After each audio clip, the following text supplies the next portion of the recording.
everyone. So today we are in the new 2020 Honda Accord EX. This car was graciously loaned to me by the dealership while my car is in repairs right now. So I get the opportunity to review this car since I usually don't have any new vehicles that are as new as this one is. So I'm very, very happy to be in it and hopefully be able to get you a little bit of a feedback on my thoughts regarding it. Now, I like this car so far. It's like 192 horse. This has the turbocharged 4-cylinder. Now, I've put a few hundred miles on this vehicle in particular. It handles perfectly. The ride is smooth, it's comfortable, it's pretty quiet on the road. The factory tires that this comes with are very quiet. They eat up a lot of the road imperfections just great. It's got plenty of power. I'm always in eco mode just because I haven't really felt the need to floor it. It accelerates pretty quickly. I've noticed with this car, you really got to watch the speedometer, because when you're just holding it by foot, you'll look down and go, oh, speed limit's 55, I'm doing 70. It's that quiet and it's that serene. It's got the driver features like the lane keep assist. It has the other feature, I don't know what the name is, probably the same name, where it will hold you in the middle of the lane. When you're driving, it'll try and center you in the lane.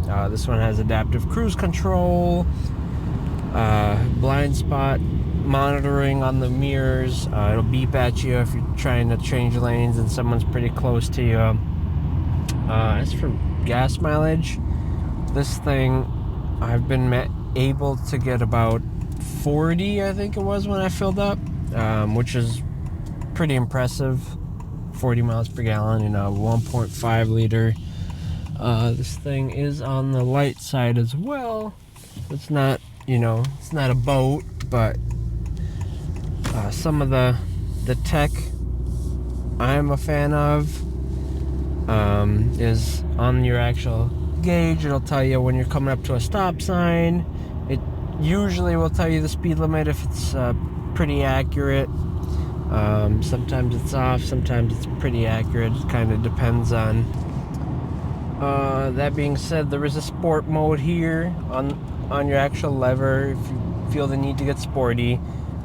It is powered by a CVT transmission, so it's not going to be all that sporty.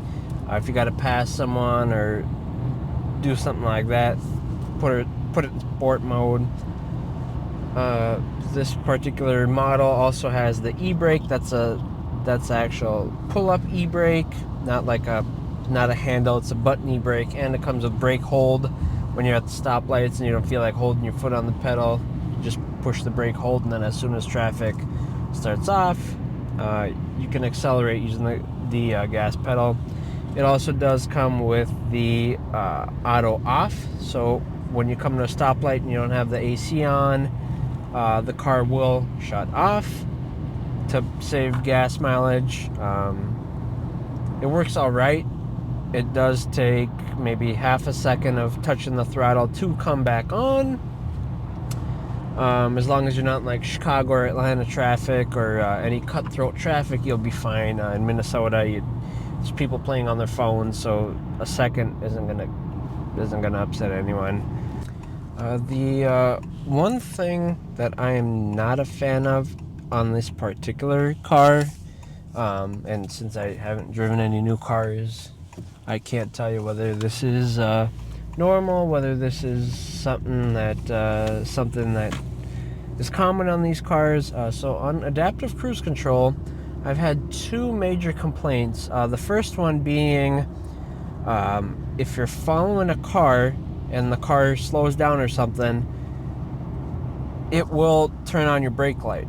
How do I know? Because I can see on the little car dash on the display that it will slow you down to accommodate for their speed. Now this is great. You don't want to get in a car accident with adaptive cruise control, but like 95% of all these situations, the car could have just let off the gas, coast, and you'd be just fine. Like almost every single time it happens, I can just click cancel for canceling the cruise, let go of the gas pedal, let it coast, and then resume my adaptive cruise control. So that part is really annoying. The other annoying issue I've found with this car in my brief time that I've driven it is that when you're on the highway and someone is making a right turn off the highway, the car, for some odd reason, will brake like they're in your lane. You can see on the actual dash that they're in the right lane and they're turning, but the car will like almost slam on the brakes. You'll lose 10, 15 miles per hour while the car is slowing down. Like, that car is turning, but it's gonna, for some reason, stop you as well. And then as soon as they make that turn, it'll speed you up. This happened 3 or 4 times. So on the highway, adaptive cruise is great as long as you stay away from the turn lanes or stay in the left lane, because then you won't have that issue. I've just found it primarily in that right lane and then that turn lane. Additionally, I have had a few times where this blind spot monitoring will kick on. Like, it'll be just the middle of the night, 3 a.m., you're making a left turn, and this thing will start beeping at you, and on your dash, it'll say brake, and then you look around, there's no one there, you're the only one on the road. I haven't figured out what triggers it. It's been completely random, but that is just one of the quirks that I've noticed on this particular vehicle. Not sure if that's software, not sure if that's the actual car, but it does that. Particularly at night. It hasn't done that during the daytime, but in the middle of the night, it'll randomly just trip up like that. So here we are driving again, and bottom line, I really like this car. It has plenty of power, great gas mileage. The interior seats are comfortable. In this particular model, they are heated seats for the front 2 passengers. The seats do feel just a touch bit cheap. They're fabric seats. They're not leather, but when you look at the seats, they do feel a little bit cheap.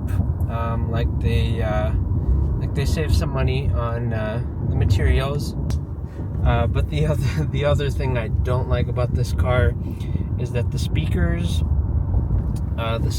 sound not great. I mean, they're a tiny bit tinny. Like they sound okay. You'll hear the music, but you'll have to tune it using an equalizer that's in the car or one on your cell phone or something like that. Just because it does feel a little bit tinny and lacking like fullness. That's the best way I can describe it. It just doesn't sound super full. Sounds like it's missing something even when you adjust it to how you're supposed to. But otherwise, you can see we're on a super bumpy road right now. Like, tons of bumps, no clunks. There's a pothole I just hit, no clunks. Super quiet, great noise isolation. This thing's insulated pretty well from the factory. It's quiet, it's smooth. Can't really complain all that much. These are the steering wheel controls. So you have your range and fuel, you have your speed and time, you have a driver attention level, you have your seat belt to show you who is wearing their seat belt, you have the maintenance level, you have the safety support, which allows you to turn on road departure, blind spot, and collision mitigated braking. You also have the option to show no content on your speedometer, adjust the brightness, which is very nice, especially at night. You can reduce traction control if desired. In your vehicle settings, you can calibrate the TPMS, do the driver assist training, the meter setup, keyless. These basically allow you to control your car and how you'd like to do things. In the gauge displays, we can change the units. Oh, my bad. We can change the units from miles to kilometers. We can hide or show different things in the menu. And then you get to choose your favorite design. So we have the round, which you can see the RPMs and the speed.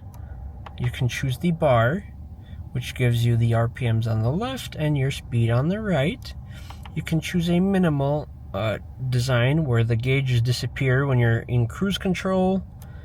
Then you have the bar minimum, which also disappear when you're cruising. And you have the minimal, which just provides you with your speed up top. My favorite is the round. That way you don't get confused.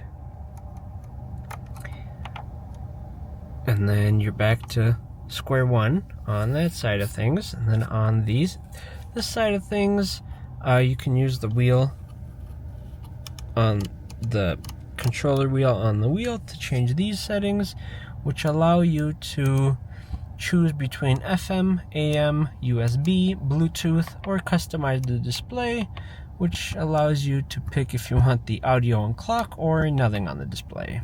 Located below our shifter here is the Econ, the economy button, the auto start stop off switch, the parking brake lever, which activates the parking brake, and the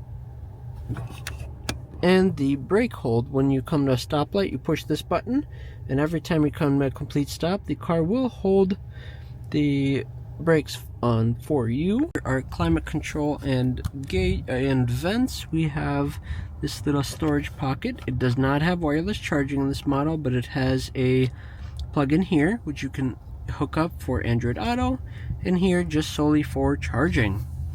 And then looking up, we have our very basic radio, so you can choose whether to use your phone, your radio, to switch between FM, AM.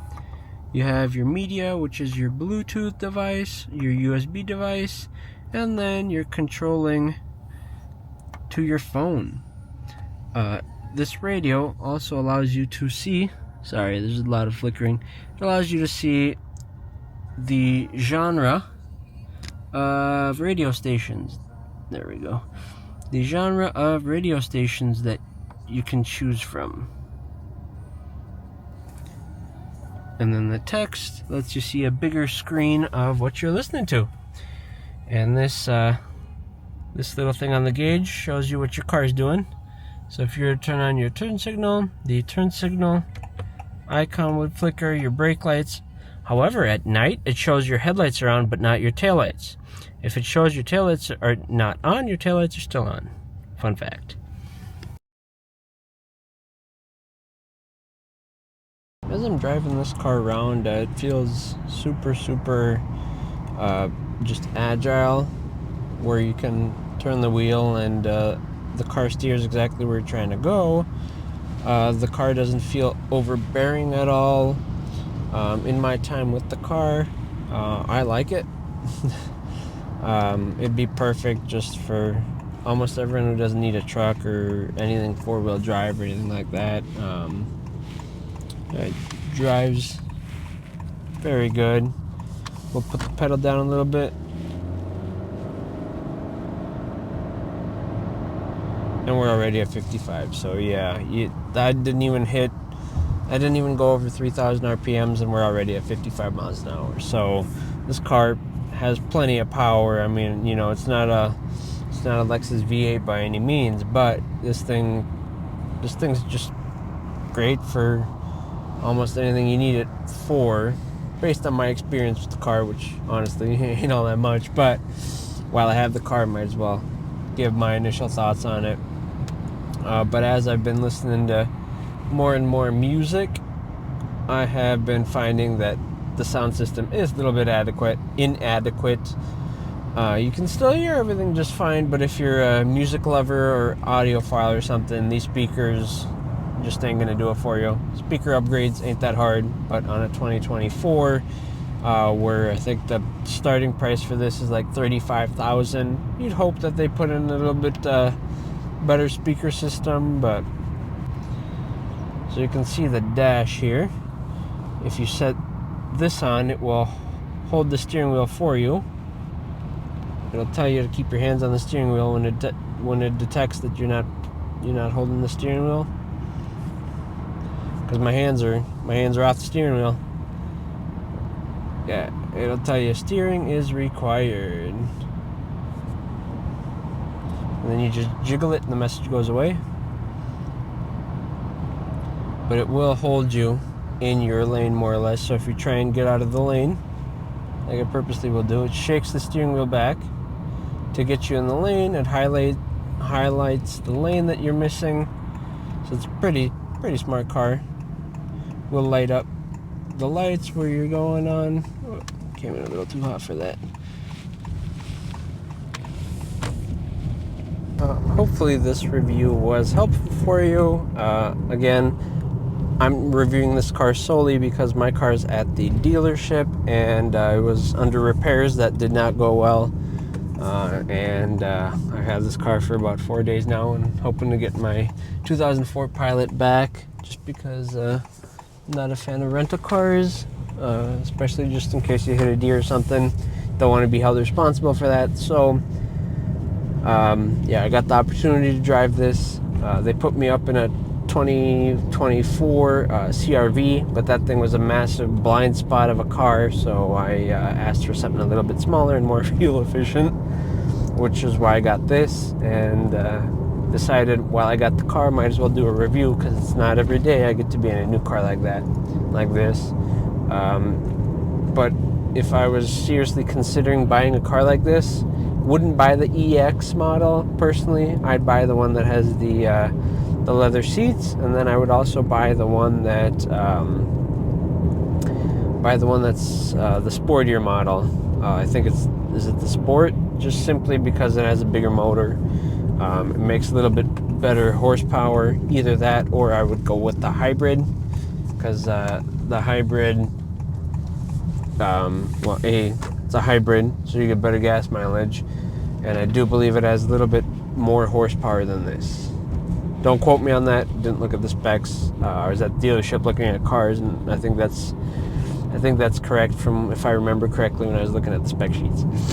But yeah, hopefully for those that sticked around all the way to the bitter end, hopefully you found this video helpful. If you did, maybe I'll do some more car reviews if my car ever breaks down at the shop again. But this time I didn't break the car. The car was fully driving under its own power when I drove it in. So that's a testament. Usually I break something, I either bring it or tow it to the shop. So this time it wasn't me. It wasn't me, not my fault. That's why I'm in a free loaner. But yeah, hope this was helpful, and have a good day.